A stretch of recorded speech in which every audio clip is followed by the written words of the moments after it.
प्रक्रिया भी शुरू हुई होने वाली है। देखने कैसे कर हम लोगों ने इस बार एक चीज को पकड़ा, क्या होता था अरे यार माइक कैसे रखेगा आप पे?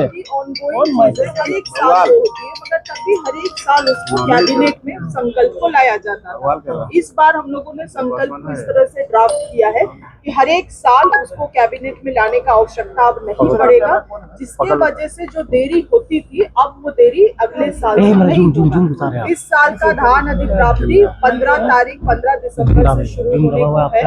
मैं सभी किसानगण से निवेदन करना चाहती हूँ कि अगर आप कुछ समय रुक सकते हैं तो कृपया रुकिए, ताकि सही तरीके से आप धान को सरकारी रेट में सरकार को आप बेच सके, और जो सरकारी रेट है एमएसपी का दर प्लस हमारी राज्य सरकार का बोनस वो आपको किसानों को मिलेगा। 3250 का बोनस, ये एमएसपी की बात 3250 अब 2450।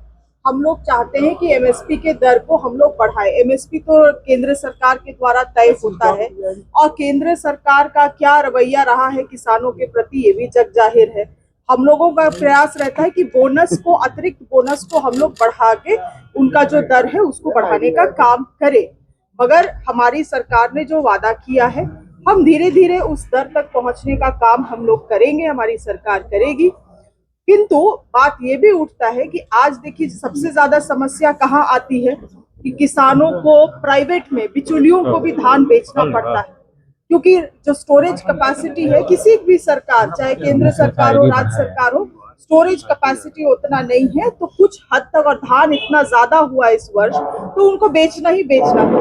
यही जगह अगर केंद्र सरकार जो लगातार किसानों का मांग रहा है कि एमएसपी को अगर लीगलाइज कर देती कि प्राइवेट में भी अगर आप खरीदिएगा तो सरकारी दर से ही खरीदना है, तो कितना भलाई आम किसान का हो पाता, मगर इन्होंने उस चीज को लागू नहीं किया है, क्योंकि ये व्यापारियों का, कॉरपोरेट का सरकार है केंद्र सरकार। तो मैं चाहती हूँ आप मीडिया बंधुओं, ये जो सवाल है एमएसपी को लीगलाइज करने वाली सवाल, ये भी आप बीजेपी के लोगों को पूछने का काम करें। बीजेपी इन्हीं मुद्दों को लेकर प्रोटेस्ट कर रही है।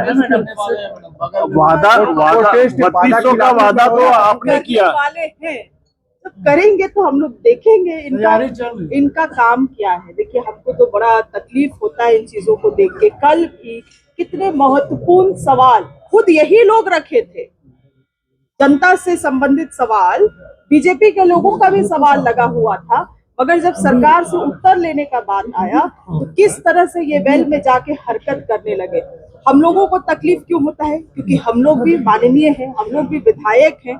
एक विधायक, एक संगठन अगर वैसा दल ऐसा बिहेव करता है तो हम लोगों पे भी सवाल उठता है, क्योंकि हम लोग भी विधायक हैं। इसीलिए कम से कम इनको ये समझ होनी चाहिए कि जब जनता का मुद्दा इस सदन में आता है तो कम से कम सरकार को उसका उत्तर देने दे, वाद विवाद होने दे। जब इस तरह का संवाद नहीं होगा तो लोकतंत्रता से लोगों का विश्वास खत्म हो जाएगा, और हम लोग लोकतांत्रिक लोग हैं।